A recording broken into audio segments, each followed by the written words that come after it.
Welcome to the Grandpa Channel, where stories don't fade, they get recorded. I'm Steve Harris. My grandkids call me Rivers. This podcast is where grandpas and grandchildren pull up a chair, turn on a mic, and let her rip. Grandpa stories are chock full of wisdom, life lessons, and frankly, funny as hell. Your stories are the magic elixir to help your grandkids navigate Mr. Toad's wild ride, aka life. Let's Grandpa. This episode of the Grandpa Channel is brought to you by Hires Big H, home of wonderful hamburgers, French fries, onion rings, the magical and medicinal, so I say, root beer freeze. Head to Hires and treat yourself like the legend that you are. Now back to the channel. Hi, and welcome to the Grandpa Channel. I'm Steve Harris, aka Rivers, and today we have a terrific guest. He's a good friend of mine, Steve Newton. Steve is one of the most fascinating people I know, so I'm building Steve up, hopefully not for a fall, but for a magnificent performance today. We want to talk about grandpas. And so, Steve, I was just going to ask you, what kind of memories did you have of your grandfathers? Did you know both of them? I had two grandfathers, and I knew them very well. I taught my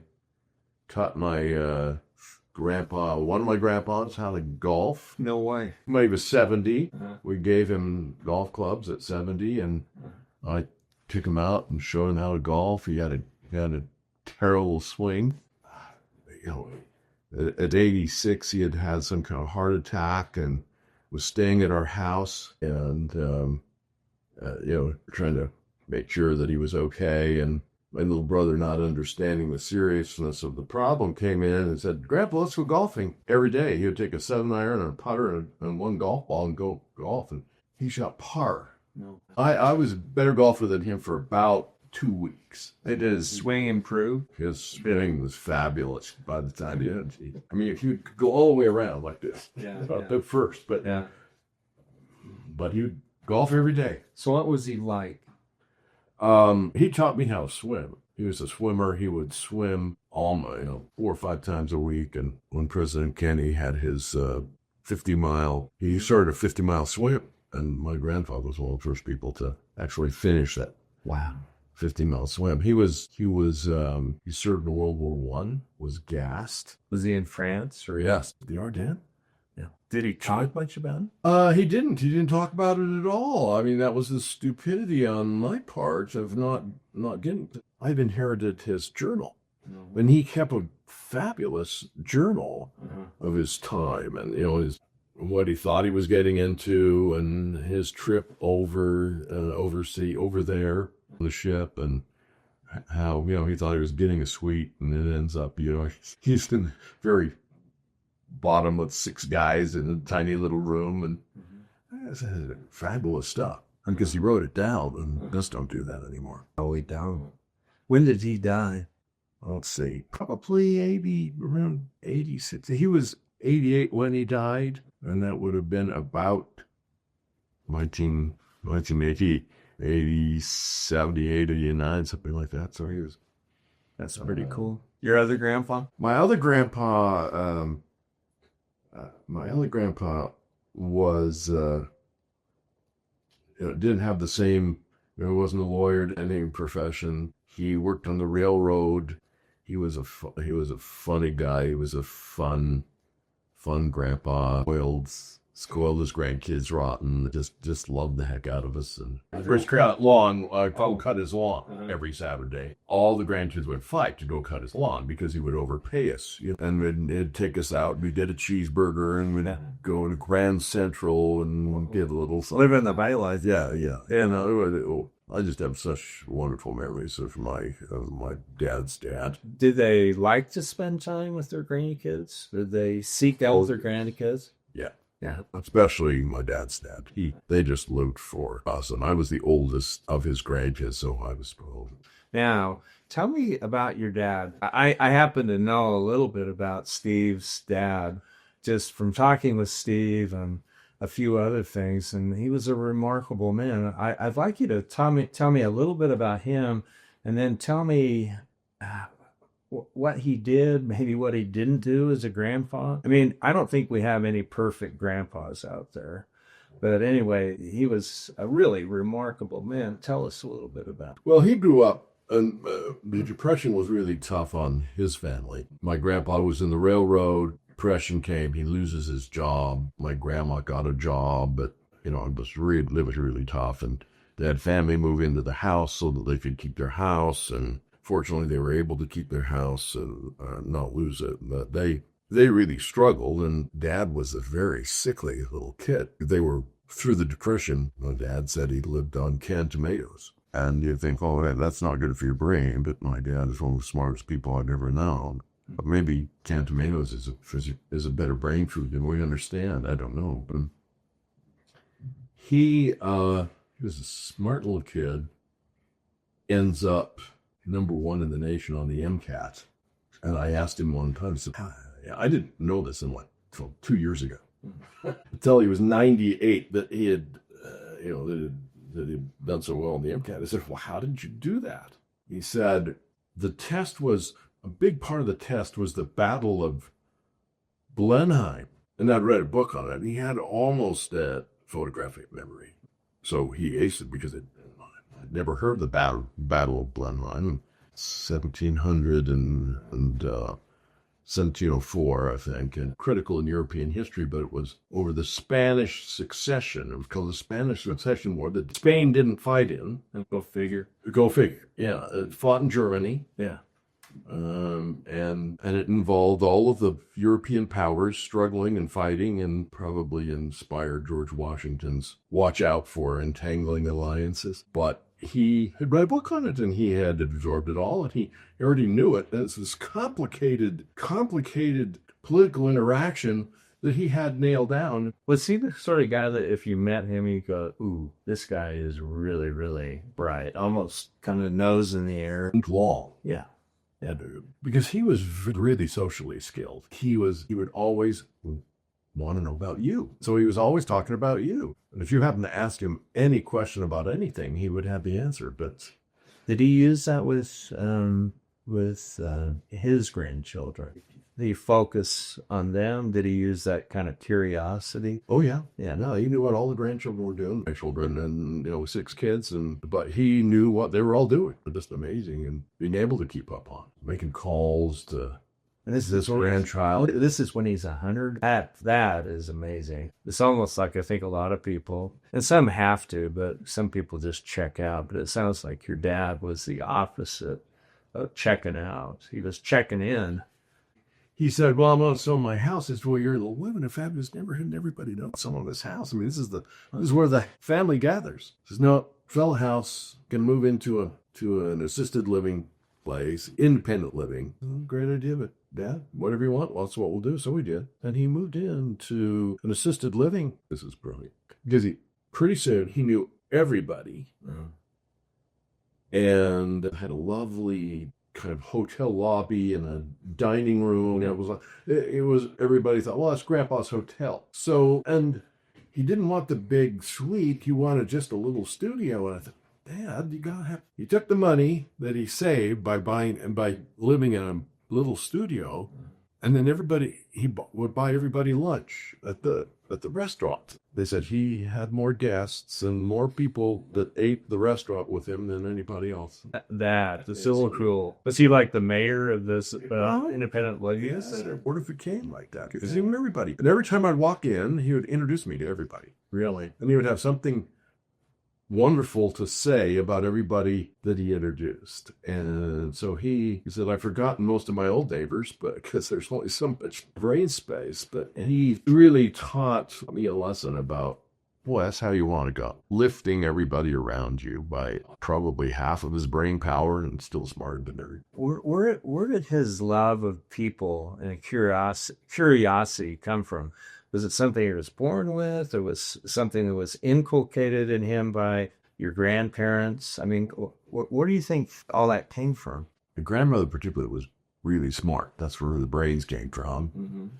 Mm-hmm. And they were pretty social, but not tremendously social. I just think you just either learn it or inherit it or whatever. He just became very, very good at and he was a pediatrician. So he learned how, and interact with moms and children, and he just became very good at that.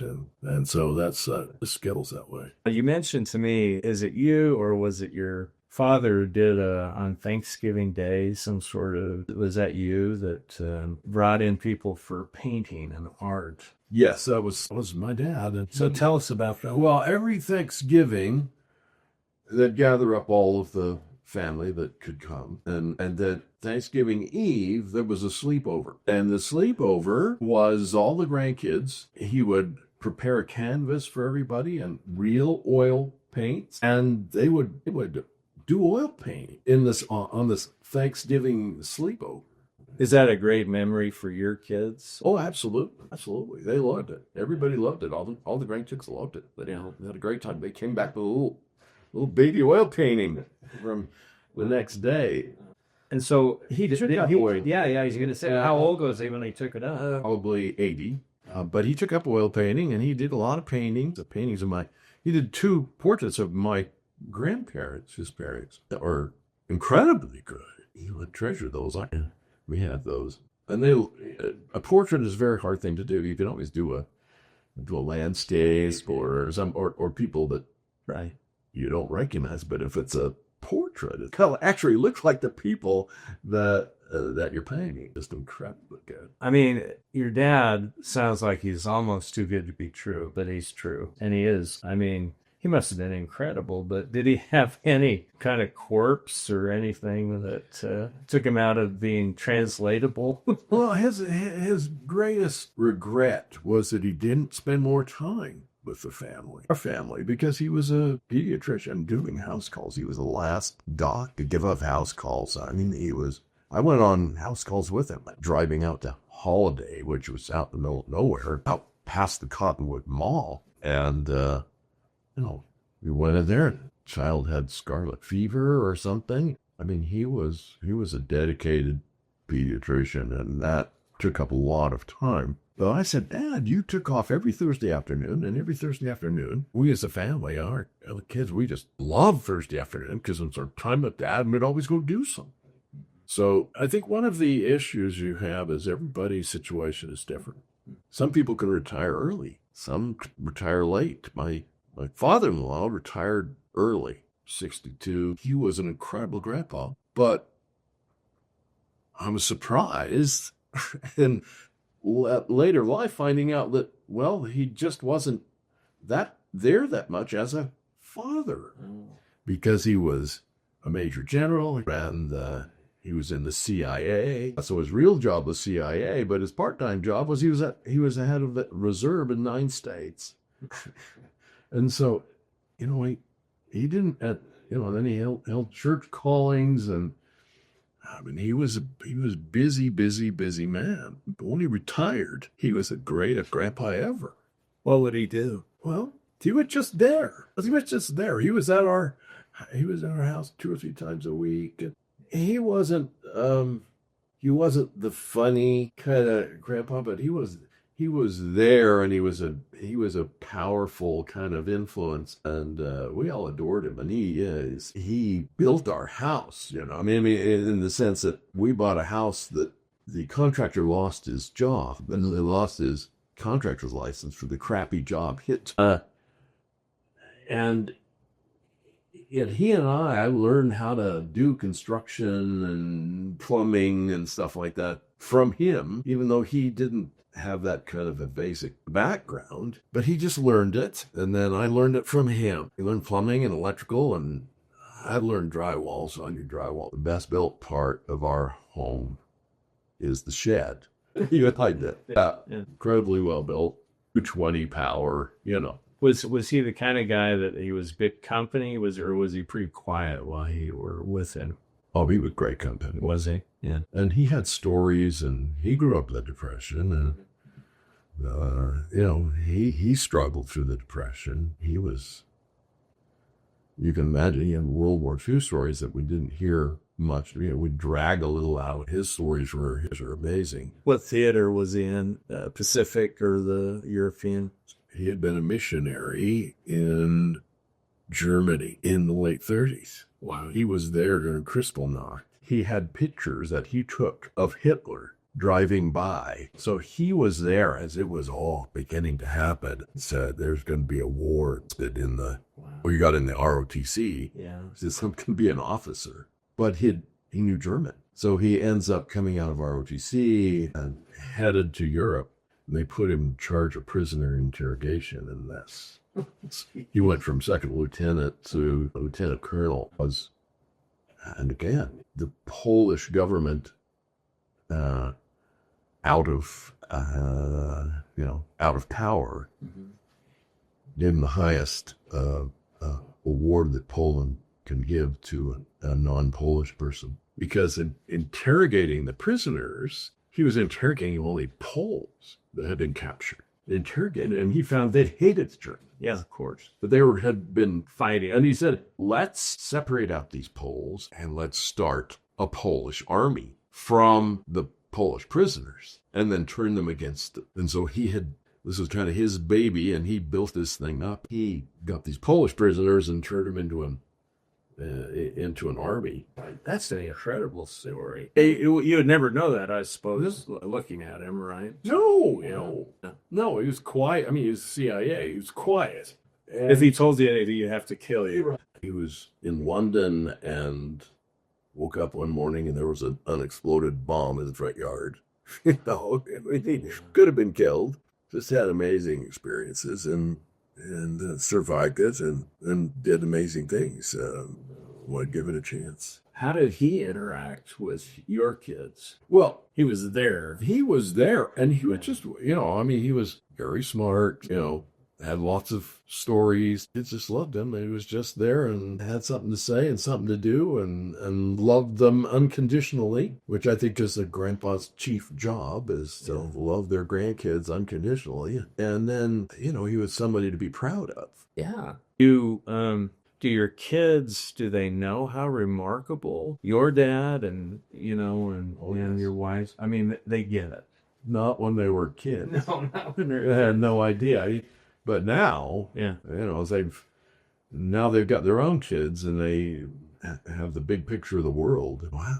Dad was awake. My dad was in Korea. Yeah. My dad was in charge of the aid stations in the MASH movie. Yeah. And where you'd have ambulances come. They'd be right. Yeah. They'd have ambulances come. You'd have the helicopters bringing wounded. Well, my dad was the one that was in charge of taking the wounded and getting them to the MASH. The conditions are completely exactly right. Really? Said, but those doctors were the best in the world. Really? So those doctors, MASH doctors, they didn't mess around. There was no funny business. These were the serious, best surgeons that the United States could produce. He said they were fabulous. Fabulous surgeons. Saved so many lives. And he was a pediatrician, so he wasn't. Yeah, tell us about how he literally is himself is through what he's done as a pediatrician, but also his trip to Russia. Tell us about that. Well, he had promised my mother that they would be missionaries at some point. And so when he turned 70, he finally retired. And then he was called to go to Siberia to take concepts of infant resuscitation into the Russian system. And the Russian system they have terrific neonatal hospitals. They have terrific delivery hospitals. And they were losing their kids between, they do titanium in Russia. Mm-hmm. They just don't do concrete. Everything's falling apart in Russia because they don't know how to do concrete. Mm-hmm. But boy, they can do titanium. Mm-hmm. So that's the same thing. That the high-end stuff was really good. They had some really high-end. So he goes to Ekaterinburg, which is just over the Urals into Siberia. It's the third largest city in Russia. I didn't know that. Ekast, as they call it. Formerly Sverdlovsk. It's where General Zhukov transported by train all of their industrial base. Mm-hmm. They reset up their industrial base in Ekaterinburg and then build all the tanks and then came back to take down. Is it outside the range of the Nazi bombers? Right. Slightly. It's 1,000 miles.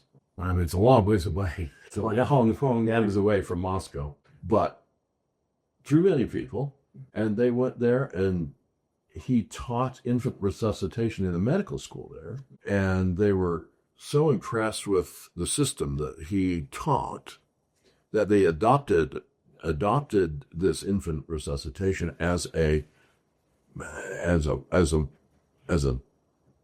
what we call a medical practice that you have to do to get these babies from delivery to a neonatal hospital. They adopted it in the Oblast, which is the Russian state, as official, and then finally they adopted it nationwide. And interestingly enough, he was there. Mom and Dad were there for 18 months.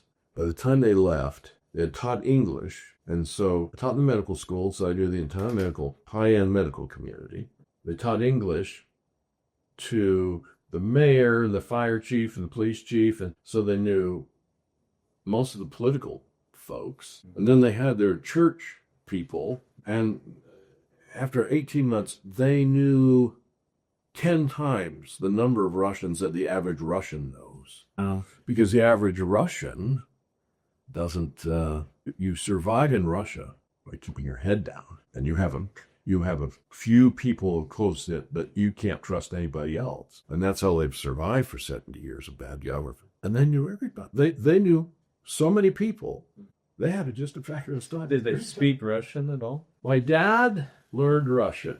Dad, who had learned German, learned Spanish, he had some passable Russian at 72. He started learning Russian. And he said it was a challenge. He said, "Well, I can't remember my friends' names. I'm supposed to be learning Russian." But he just had marvelous time. Wow. Okay, now here's the tough question for you. You had your dad and Karen's dad with magnificent. I mean, the phrase "lives well spent" comes to mind. What do you synthesize? You have a burden, my friend, on your shoulders. How do you synthesize, and how do you be Steve? You're not Joe, and you're not your father. Early, yeah. But what do you synthesize, and how do you try to become Steve the grandpa? It's all about kind of your situation. It's also situational. Mm-hmm. We're blessed that we have 11 of our grandkids within 20 minutes of our, and though my kids are 15 years, youngest to oldest 15 years, they're all married in 2.5 years. And so they're raising, so we got a pile of kids, that are 14 down. 14 down so they're just kind of, they have like one every age. Mm-hmm. In every grade of school but one or something like that. So that's our situation. And how do you max that situation? What I found is I really had a great one-on-one relationship with the oldest ones because there weren't so many. And now I have to be kind of a grandpa to a group. And so that kind of changes. My oldest grandson, we had he kind of has an entrepreneurial bent. I got these little popsicle molds when he was 7 or 8 or whatever it was. We started figuring out crazy flavors. We had rattlesnake venom. We had hamster vomit, and then we'd grind up some like fruit, put it in there. That became hamster vomit, chunky style. So we just had this, that was great. And I haven't been able to do that. I've had that kind of attention as I'm now dealing with. We got more to deal with. Yeah. But you can organize bigger activities. I try to. In the end, the closer to get to immortality is having your grandchildren show up at your funeral and have fond memories. So that's my goal. My goal in life is. So I tell my grandkids that the most important day of the year is my birthday. And then I put on a great party for me, For you. you know. Yeah. And This has sort of images of narcissism. exactly. It's all tongue-in-cheek. It's tongue-in-cheek, but they know it's tongue-in-cheek. It's this kind of interaction you want to get with your So what do you do at the party? various things. Now we almost always have snow cones, and they make their own. They grind their own ice. Hamster vomit. So. Right. We have rented and have acquired and rent additional bounce houses. So our yard is packed to the brim with bounce houses, and then I usually try to incorporate Nerf gun kind of biathlon thing, where they have to shoot balloons and they have to run and slide down this, and Oh, very fun. then we usually add piñatas. Be candy, there's got to be. It has to be. That's a great thing about being a grandparent. Being a grandparent is such a, you don't have the same responsibilities, and it just. I drive my kids crazy, and but we time them, and we have prizes, and we want them to have something to look forward to. But education is also far. We want to educate them, so I've taught them how to squirt whipping cream into their mouths without contaminating the nose. Now that is a great life skill right there. Yeah. My activate it's that. And my cream should absolutely well it. So I go to Costco and I always get the 3-pack.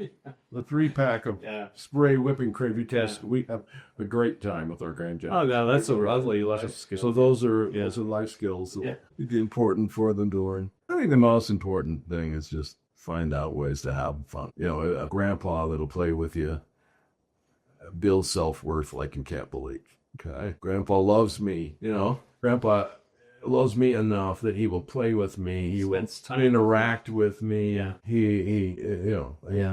I think that's, and that depends on your situation. My dad wasn't that close to my family at the time when my father-in-law was, because my father-in-law retired earlier too, and he was older, and so my kids interacted with him couple times a week. You would take us all out to dinner, and he was very generous. He was always buying everybody stuff, and kind of had to hold that down. Fabulous man. So we had a wonderful relationship, but then they passed away, and then my parents got older. Unfortunately, my dad didn't retire, get back from Russia until like my 3 of my kids were in college. But after that, then we built a wonderful relationship with my parents when they had time. But it sounds like it was a nice kind of 1-2 punch with Karen's folks. Yes. And then, but you're right. It's all fact and time and situational. It could be health related to. Yes. Yeah.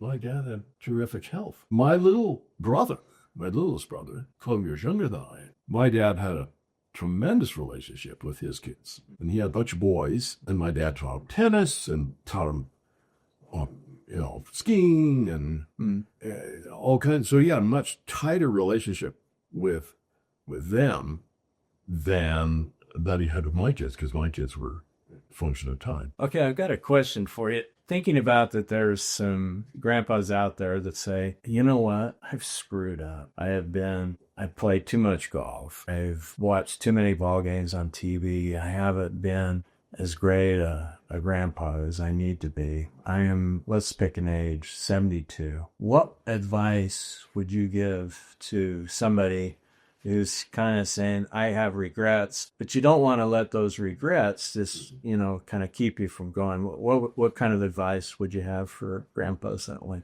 I think at any age you can do so. You can interact with your grandkids. Just like at any age you can interact with your own children, right? Yeah. And look at my dad, who's 9900, and he's on the phone talking to my grandson, who lives in South Carolina or someplace, and he's interacting with him, and he's built this relationship with he and his girlfriend, and his girlfriend loves dad, and they send him presents, and he built this relationship, and it had been a rocky relationship because of some past things, but he kept working on it, and he, he had his skills. There was no question. He had great skills, but he just kept after it, and Is there hope? well,